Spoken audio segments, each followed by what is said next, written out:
क्या recent chapters के अंदर जो जेम्स ली इंजर्ड हुआ है वो एक क्लोन है? और अगर ऐसा नहीं भी है तो प्री जनरेशन की ये फीस्ट के मेंबर्स के सामने जेम्स और कीटे की ये हालत है, तो आखिर उन लोगों ने मिलकर गैप्योंग किम को कैसे निपटाया होगा? वेल, इस वीडियो में आपको लुकिज्म की लेटेस्ट फैन थियरी और उसके फ्यूचर पास्ट से जुड़ी काफी सारी डिटेल्स पता चलने वाली है, तो प्लीज इसे एंड तक देखना। शुरुआत करते हैं जेम्स ली की क्लोन थियरी और उसकी प्राइम पावर से। वेल, रिसेंट चैप्टर 606 के अंदर हमने जेम्स ली की जो थोड़ी सी ओवर कॉन्फिडेंस और केयरलेस वाली साइड देखी, उसे नोटिस करने के बाद फैंस को ये यकीन ही नहीं हो रहा कि ये फर्स्ट जनरेशन का लेजेंड मास्टरमाइंड वही बंदा है जो सेकंड जनरेशन को अपनी माइंड गेम से नचाने की ताकत रखता है। इवन हंट फॉर वर्कर्स वाले इस आर्क के अंदर काफी सारी अनएक्सपेक्टेड चीजें हुई है, उसके बावजूद भी जेम्स ली का प्लान स्टिल सही से चल रहा है। तो आखिर हम फैंस ये कैसे मान ले कि जेम्स ली जैसा मास्टरमाइंड बंदा कोई गलती कर सकता है? तो बात बिल्कुल सही है, उसने गलती की ही नहीं है। और ना ही मुझे लगता है कि चर्च के अंदर जो जेम्स ली टॉम ली से फाइट कर रहा है वो कहीं से भी कोई क्लोन है। अगर हम जेम्स ली की पास्ट वाली फाइट्स को भी देखें तो हमें एक माइनर सा पैटर्न नजर आता है। एक पावरफुल अपोनेंट के साथ फेस ऑफ, फिर उसके कुछ अटैक्स से बचना और अचानक से एक अनएक्सपेक्टेड हिट खाकर चौंक जाना, एंड देन होता है एक पावरफुल कमबैक एक जोरदार अटैक के साथ, जिससे जेम्स ली अपना कमबैक करने के साथ अपोनेंट की इज्जत के कचरे भी कर देता है। तो हाँ, चर्च के अंदर टॉम ली के साथ कुछ वैसा ही होने वाला है। रही बात जेम्स ली की इस फेटल इंजरी की, तो आई डोंट थिंक कि इस इंजरी से वो अपनी मौत के करीब आ जाएगा। हमने लुकिज्म में इससे भी भयानक बम्बू लेने के बाद लोगों को जिंदा रहते हुए देखा है, और अपना जेम्स ली तो उनसे वे बेटर है। साथ ही हमें ये भी नहीं भूलना चाहिए कि जेम्स ली का करंट अपोनेंट एक फाइटिंग प्रोटेजी महामहिम टॉम ली है। वो प्री जनरेशन के टॉप टियर फाइटर्स में से एक है जो गैप्योंग किम की फीस्ट का भी मेंबर था। जस्ट लाइक जिन्यूंग पार्क, इन जैसे ऑरा फार्मर्स और लेजेंडरी कैरेक्टर्स का एंड होने से पहले उनकी पावर्स का फट के बाहर आना काफी प्रेडिक्टेबल है। जिन्यूंग पार्क के केस में भी यही हुआ था। और अब भी अगर आप नहीं समझे तो आसान भाषा में कह देता हूँ कि ये दिया बुझने से पहले जो वो थोड़ी सी फड़फड़ाहट होती है ना, ये वही है। बस टॉम ली की और थोड़ी सी aura farming, and then James Lee उसका गेम बजा ही देगा। अब इस क्लोन वाली फैन थियरी को हमने प्रॉपर रीजंस के साथ काउंटर करके एक प्रिडिक्टेबल स्टेटमेंट पर एंड किया। बट ये सारी बातें तब बदल जाती है जब फील्ड में गैप्योंग किम की एंट्री होती है। Theory number 2, Gapyeong Kim fair fight to death. एक ऐसा बंदा जो पूरी फीस्ट को लीड करता था, जिसने यामाजाकी के लीडर शिंगेन के साथ टो टू टो टक्कर भी ली थी और उसे हराया भी था।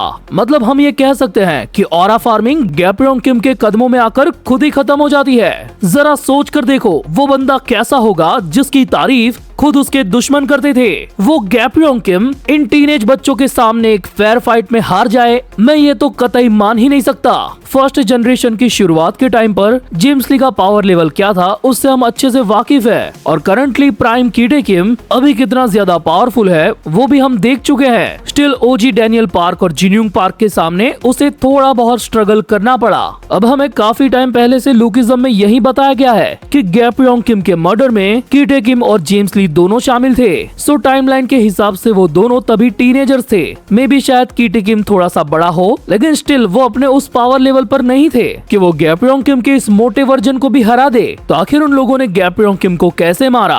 अब हाँ, मैं जानता हूँ इसके सीधे तार जुड़ते हैं इलाइट से, बोले तो चास चोई, बट अगर हम डिटेल्स को नोटिस करें तो आधे ठाकुर के इन्वॉल्वमेंट वाला ये पूरा एजम्पशन कम्प्लीटली रॉन्ग हो जाता है। चैप्टर 402 और 403 जब काफी लंबे अरसे के बाद टॉम ली जिन्यूंग पार्क को वर्कर्स की एक एफिलिएट में मिलता है, तब जिन्यूंग पार्क अपना आपा खोकर टॉम ली पर कई सारे अटैक्स करता है, और उन्हीं अटैक्स के दौरान वो टॉम ली पर ये इल्जाम भी लगाता है कि तूने ही गैप्योंग किम को मारा है। जिसके काउंटर में टॉम ली कहता है कि जिस दिन गैप्योंग किम मरे थे उस दिन मैं, तुम और इलाइट कहीं और थे।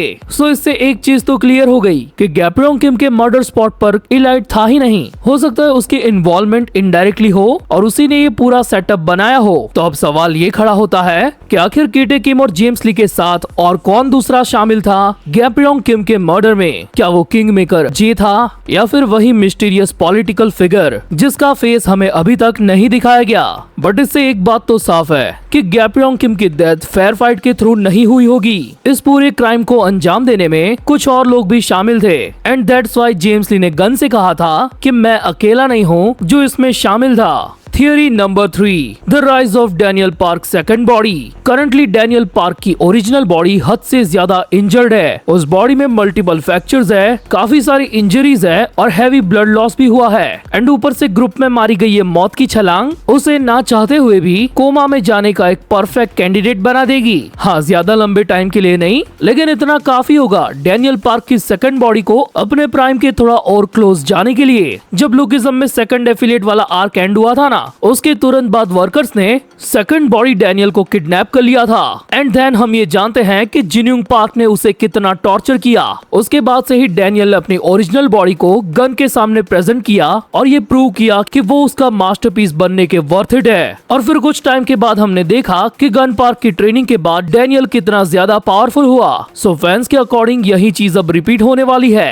वॉर बिगिंस वाले आर्क के चैप्टर 585 के दौरान जब सेकंड बॉडी डैनियल अपनी सेंसेस को कंट्रोल करने की कोशिश करता है तब वो नहीं कर पाता, यानी कि ओरिजिनल बॉडी का यूनिक पाथ वो अपनी सेकंड बॉडी के अंदर यूज नहीं कर सकता, जिसके रीजंस डिफरेंट हो सकते हैं। जैसा कि गन ने चैप्टर 557 में कहा था कि हर एक फाइटर की फिजिकल लिमिट्स अलग होती है। सेम एक्सपीरियंस होने के बावजूद भी कई लोग उसे रीच नहीं कर पाते।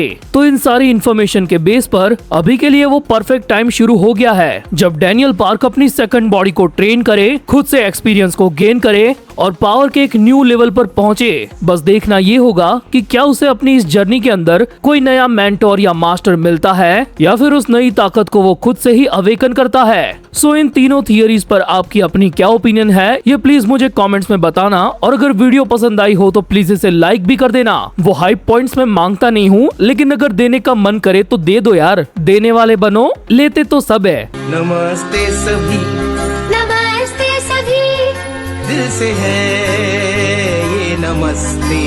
नमस्ते सभी, नमस्ते सभी, दिल से है।